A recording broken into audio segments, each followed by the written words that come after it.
So then I figured, why not just let the internet choose for me?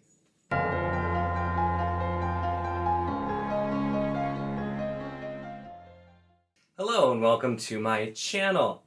In this video, I'm going to be doing something a little bit different because I was trying to think, and I'm like, it'd be fun to do a video where I talk about some books that I don't normally talk about. I've done several tags lately, and I find myself a lot of the prompts, I'm like, oh, well, I talk about this book a lot, but it fits really well. So I thought, what if I talk about some different books? So I started looking around, and I think, you know what? Why don't I just let the internet do the work for me? And so that is exactly what I did. I went to random.org and I numbered my shelves 1, 2, 3, and then 4, which is my overflow bookshelf. And then I counted up the books on each and did a random number generated from there between 1 and then the last book there, so it varies based on the shelf.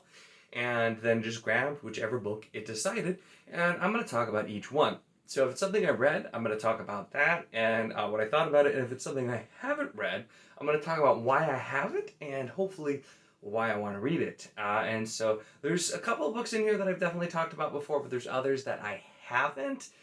So we'll just jump right in and go from there.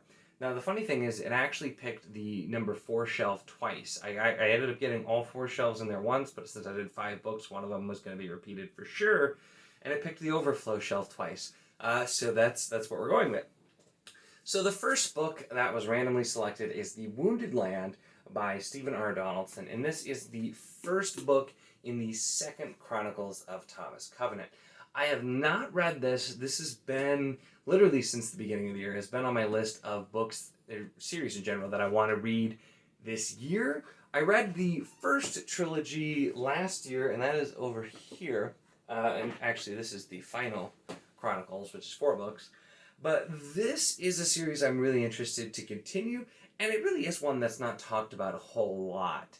I've seen occasionally some people who have read and really enjoyed. Now, Thomas Covenant is definitely not a series that's for everyone, but the first trilogy, I really, really enjoyed. It's a very classic fantasy, but it has a very different feel from most for a lot of reasons. So the first trilogy, it's a portal fantasy, and Thomas Covenant, who is in our world and has leprosy, and this is like back in the 80s, so is still very much shunned, but he refuses to leave his home and near the town where he lives, and is basically despised by everyone there, and so it's just a very, very bitter man, and he finds himself brought into the land, which is a magical place, and it plays off of basically his whole life is like poisoned, and now he's in the land, which is this magical place where everybody has an affinity for the land and life is vibrant. And he, at his core, just refuses to believe that it's real and thinks, he must be dreaming, or, it's his sickness eating at his brain or something like that. But so we have the most reluctant of heroes, is expected to really be the hero for the land, but just refusing to, and going through there. The philosophical discussions on whether or not somebody who doesn't believe what's around them is real can be held at fault, and just the descriptions of the land and everything there are fantastic. And the way the first trilogy ends has me so curious to see what is going to happen in the second trilogy. So I am still super excited to read that. So definitely The Wounded Land is a book that I really am looking forward to reading and just have not gotten to. So the next one I picked was actually Donshard by Brandon Sanderson. And this is the novella that is between books 3, Oathbringer, and books 4, Rhythm of War. And this one, I remember I actually bought the ebook version because I wanted to make sure to read it before Rhythm of War. And I'm pretty sure I did do a Donshard video back at the time. That was kind of before I had switched to a normal video format. Yeah, this one follows Risen, who I actually really, really liked her interlude originally, the couple that she got, so it was kind of interesting to see. We see her searching for a lost treasure, basically, and also we get Lopin and a few other returning faces. And this one is, it was interesting. I liked this more than Edge Dancer, mostly because Lift's not in this, and that really helps. But it does start to really do some interesting things. Edge Dancer was super important for the story and did have a really, really big character development moment, specifically for one character who was not the main character. This really, though, is starting to really set up the bigger scale of things for the Cosmere. Uh, the whole idea of and it was set up too in Edge Dancer. It looked at the, like, I can't even remember what they're called, but like the Kremling people who like form themselves from Kremlings or other small creatures, which I'm still super interested about. But also the Donshard and what it is, which I don't really want to spoil if you've not read this, but really, really amped up where we were going. There was still, like, this is a novella, it's not crazy long, but it really started to show just where things are going and made me start theorizing so hard. And that's with Sanderson. He'll reveal so much, and yet you still feel like you know nothing, is one of the reasons I love the Cosmere. But this and then Rhythm of War really, really enforce that book 5, and especially I think the back half of Stormlight, are going to have just huge, huge Cosmere implications. And the interesting thing is, it'll probably turn off non-Cosmere readers a bit more, just because of the fact that it's going to be focusing on so many things they don't get. So it'll be interesting to see if Stormlight remains as popular in the back half, since it sounds like it's really going to be for the diehard fans more and more. And like books 1 through 4, including the novellas, have thrown in more and more stuff that sorts of more than just vague references, like very specific plot points that relate to other Cosmere books. So it'll be interesting to see where they go. All right, so the third book that it picked was Tommies Gate by Jonathan Stroud, and this is actually book 3, isn't it? Yeah. Book. I had to think about it. Book 3 in the Barnabas trilogy, which I have not read for a really, really long time. And I think I talked about this somewhat recently in the Nostalgia tag. Man, I love the holographic cover. You can even see it in the light. But this is something I read when I was a lot younger. And this is a trilogy, and I actually have the 4th book too, which came much later. But it follows kind of a colonial era Britain and a young boy who becomes like a magician. And the thing here is that magic is they summon demons and then like bind the demons to their will to do different things. So that part is definitely familiar, something we've seen, like, you know, using the summoning circle. There's very big importance on your name, like magicians or wizards, or I don't remember how they actually refer to them, but they're given like a different name so that their true name can't be used against them, is one thing. But it mostly follows our main character, Nathaniel, who does end up getting a wizard name, but that was his real name. And Barnabas, who is a demon, who, while not being the most powerful of the demons, has been around for some crazy things. And we kind of follow their adventures through politics, through world-ending catastrophes, through all kinds of stuff. I don't remember a ton of really specific plot points because it's been a long time since I read this, but it's a series I really remember enjoying when I was younger, and so I got these because I happened to find them really cheap, and I was so curious to just reread and see if they held up. I've done that with a few things that I've read when I was younger, and there's definitely some others I'd like to, but I just wonder, books that I remember enjoying and thinking were pretty solid, to see how they hold up now and to really just change it up. Plus, I imagine reading a trilogy like this would be a super great break just from all the bigger things that I've been reading. So I still mean to do that, to read these and talk about them and go from there. But yeah, that is, I think that's technically a middle grade series. Once again, I remember being good, and so I'm interested to see if I still enjoy it going from there.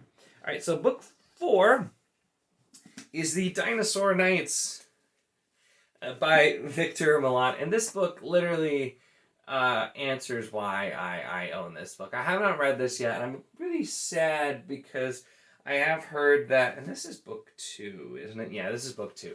I've heard that the Dinosaur Lords is not very good. Even other people who just liked it for the dinosaurs did not seem to care for it, so I have pretty low hopes for this series, but literally Dinosaur Knights. This is why I got this. So it sounds like this is, it takes place like on a planet that is kind of like medieval style, but still has dinosaurs. So I think it's like, it's not Earth, it's a different planet. And it's supposed to be like a very like medievally political fantasy. It's, the blurb is from George R. Martin, who compares, it's like Jurassic Park meets Game of Thrones, which I've heard is completely not even minorly the case at all. But this is just one where I do enjoy dinosaurs, so I thought these were cool looking, and that's 100% why I got it. So I don't have a great answer. I've talked about these before, I know. I have this because just the whole idea of Knights of Dinosaurs sounds cool. I actually read, I think, the first chapter of the first book, and it definitely did not pull me in, unfortunately. But that, at the time, to be fair, I was in like a really hardcore reading slump, and I tried the first chapter of like 5 different books, and nothing pulled me in. So I can't really fully say that I won't enjoy it, but it's the one that I'm meaning to try. Alright, so finally, the 5th book we have was Lovecraft Country, and this is by Matt Ruff. So this is a story, specifically, and I'm going to assume that it is at least the base plot of the show is the same, because I have not read this, but I watched the show, which was recommended by a friend of mine, and it's basically like a younger Army veteran who is, the main point of this too, is like most of the main cast, at least in the show, are black, and it's them kind of living in an older world, and this takes place in the 50s. So still quite a lot of segregation, and there are other parts where we really see quite a lot of racism. And the show focused on that quite a lot, and just did a lot of interesting things with combining magic with Lovecraft creatures, showing racism and, real things that people had to deal with not that long ago. So I really enjoyed the show and the way it tackled the themes. I'm assuming that this is going to be somewhat similar, but I don't know. And it's not a long book, like, at all. It looks like it's not even quite 400 pages. Pretty decent sized text.